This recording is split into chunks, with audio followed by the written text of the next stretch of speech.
Friends, இப்போ நம்மளுக்கு தீபாவளி வந்துகிட்ருக்கு. இன்னும் கொஞ்சம் நாளில் தீபாவளி வரப்போகுது. அதனால் நம்ம ஒரு ஸ்வீட் வந்து இப்போ கிருஷ்ணா ஸ்வீட்ஸில் இருக்கிற மாதிரி ஒரு மைசூர் பாக்கு நம்ம வீட்டிலே செஞ்சு பார்க்கலாம். அதுக்கு வந்து நம்ம என்னென்ன தேவைன்றதை இப்போ நம்ம சொல்லுவோம். கப்பில் ஒரு கப்பு கடலை மாவு எடுத்திருக்கேங்க. ஒரு கப்பு கடலை மாவு எடுத்திருக்கேன். அதே கப்பால் 1.5 கப்பு சுகர் எடுத்து வச்சுருக்கேன். ஒரு கப்பு இந்த சன்ஃப்ளவர் ஆயில் இருக்கு இல்லையா, அது ஒரு ஸ்மெல் இல்லாத அந்த ஆயிலாக இருக்கணும். அது வந்து ஒரு கப் எடுத்து வச்சுருக்கேன். 1/2 கப்பு வந்து நெய் எடுத்து வச்சிருக்கேன். இதால் 1/2 கப்பு நெய், 1 கப்பு எண்ணெய், 1.5 கப்பு சுகர், 1 கப்பு கடலை மாவு. இதுதான் வந்து தேவையானது.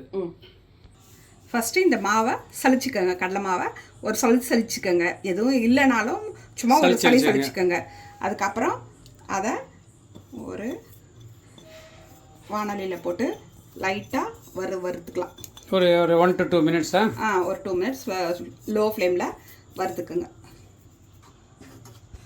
இப்போ பாருங்கள், அந்த கடலை மாவை வந்து 2 மினிட்ஸ் வந்து லோ ஃப்ளேமில் வந்து லைட்டாக வந்து வறுத்து எடுத்துகிட்டு வந்தாச்சு.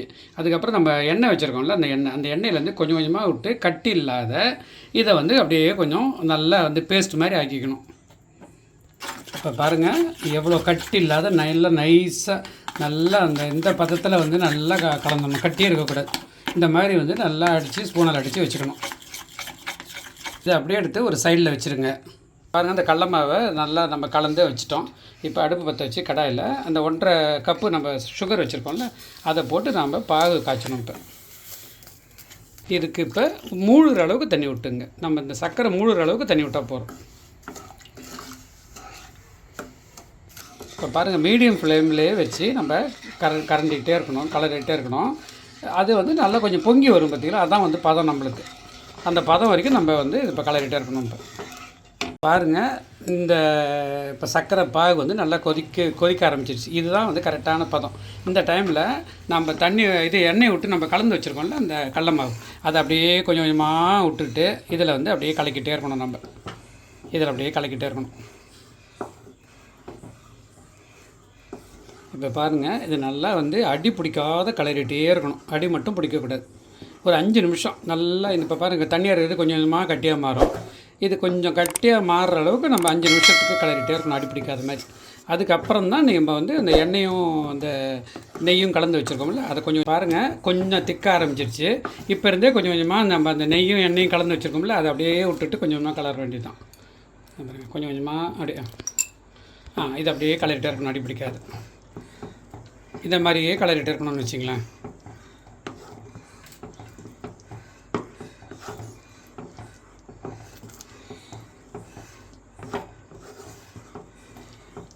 இப்போ பார்த்தீங்களா, அந்த எண்ணெயும் நம்ம நெய்யும் விட்டோம்ல, அது அப்படியே இழுத்துக்குது பாருங்கள்.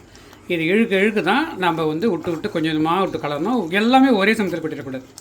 இது அப்படியே இழுத்துக்குது பாருங்கள், அப்படியே உள் வாங்கிக்குதுல்ல. இதில் கொஞ்சம் கொஞ்சமாக நம்ம அப்படியே இப்போ நெய்யும் அந்த எண்ணெயும் விட்டு அப்படியே கலரிட்டே இருக்கணும், உள் வாங்கிட்டே இருக்கணும். அதே சமயத்தில் கன்சிஸ்டன்ஸும் நல்லா வந்து திக்காகிட்டே வருது பாருங்கள். இப்போ பாருங்கள், நாம் வந்து கிட்டத்தட்ட ஒரு 20 நிமிஷத்துக்கு மேலே இப்போ அப்படி கலரிட்டே இருக்கோம். இப்போ அந்த கொஞ்சம் கொஞ்சமாக அந்த அல்வா இதுக்கு வந்து மாறிட்டே வருது பாருங்கள், அந்த திக்காகிட்டே வருது பார்த்தீங்களா. நம்ம கொஞ்சம் கொஞ்சமாக அந்த நெய்யும் அந்த எண்ணெயை விட்டு கலரிட்டே இருக்கோம். இன்னும் ஒரு 5 நிமிஷம். இப்போ பார்த்தீங்களா, ஆல்மோஸ்ட் வந்து அந்த அல்வா பதத்துக்கு வந்துடுச்சு. ஆல்மோஸ்ட் நிறைய ஒரு 20-25 நிமிஷம் ஆச்சுல்ல. இப்போ தான் அவ்வளோ நெய்யும் நம்ம உள்ளே விட்டு எல்லாத்தையும் இழுத்துட்ருக்கு. இப்போ இது எல்லாமே அப்படியே வெந்துட்டுருக்கு. இதில் இதுதான் மேக்ஸிமான பதம். இந்த பதம் தான் மேக்ஸிமம் வந்துடுச்சு. இப்போ இன்னும் ஒரு 5 மினிட்ஸ் கழிச்சுட்டு நம்ம இதை வந்து ஆஃப் பண்ணிவிட்டு அந்த அடுப்பில் அந்த சூட்லேயே நம்ம ஒரு 2 மினிட்ஸ் கழித்து தான் நம்ம அதை எடுத்து நம்ம அந்த பாத்திரத்தில் மாற்றணும். பாருங்கள், கீழே ஒட்டாத பந்து மாதிரி அப்படியே சுருண்டு வருது பார்த்தீங்களா. இந்த பதத்தில் வந்து நீங்கள் வந்து இப்போ ஸ்டவ் ஆஃப் பண்ணிவிட்டு ஒரு 2 மினிட்ஸ் வைங்க. ஆனால் கலரிட்டே தான் இருக்கணும். இப்போ நீங்கள் ஸ்டவ் ஆஃப் பண்ணியாச்சு. அந்த இருக்கிற அந்த 2 மினிட்ஸும் நல்லா அப்படியே அடி பிடிக்காத கலரிட்டே தான் இருக்கணும். இந்த பாருங்கள், அப்படியே ஒரு தட்டில் கீழே வந்து எண்ணெயை தடவிக்கிட்டு அதை அப்படியே எடுத்து ஊற்ற வேண்டியது தான். ஒரு ஸ்பேச்சுலா வச்சு இங்கே பாருங்கள், அப்படியே ஈவனாக பண்ணிடணும்.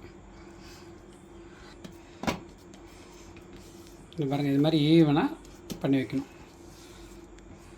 பாருங்கள், இப்போ நல்லா சூடாக இருக்கும். இது அப்படியே ஒரு 1.5 ஹவர்ஸ்க்கு மேலே நல்லா ஆற விடுங்க. ஆறினதுக்கு அப்புறமா தான் நம்ம வந்து அந்த இது மாதிரி அந்த கோடு மாதிரி போட்டு நம்ம வந்து அந்த இது மாதிரி சின்ன சின்ன கேக்காக போடுவோம்ல, அந்த மாதிரி பண்ணணும். இப்போ பண்ண முடியாது. நல்லா 1.5 மணி நேரத்துக்கு மேலே ஆறணும். ஆறுனதுக்கப்புறம் நம்ம எப்படி போடுறதுன்னு பார்ப்போம். இப்போ ஆறினோடனே இந்த மாதிரி வந்து கோடு போட்டுக்க வேண்டியதுதான். இந்த மாதிரி கோடு போட்டுக்க வேண்டியதுதான். இது பாருங்கள், இந்த மாதிரி கட்டமாக வந்து கோடு போட்டுக்க வேண்டியது தான். அதுக்கப்புறம் இன்னும் கொஞ்சம் கழிச்சு அதை எடுத்துட வேண்டியது தான். எடுத்துகிட்டு சாப்பிட வேண்டியது தான். சூப்பராக இருக்கும். சூப்பராக பாருங்கள், செம்மையான ஒரு தீபாவளி ஸ்வீட் வந்து வந்திருக்கு. கிருஷ்ணா ஸ்வீட்ஸில் இருக்கிற மைசூர் பாக் வந்து நம்ம வீட்டிலே தயார் பண்ணியாச்சு. வேறு லெவலில் வந்திருக்கு. நீங்களும் செஞ்சு பாருங்கள். இதை வந்து செஞ்சு பார்த்து இந்த தீபாவளிக்கு வந்து ஸ்வீட் எடுத்து கொண்டாடுங்க. இது எப்படி இருக்குன்னு சொல்லிட்டு கமெண்ட் பண்ணுங்கள். வேறு ஒரு வீடியோவில் சந்திப்போம். எல்லாருக்கும் அட்வான்ஸ் தீபாவளி நல்வாழ்த்துக்கள். பாய்.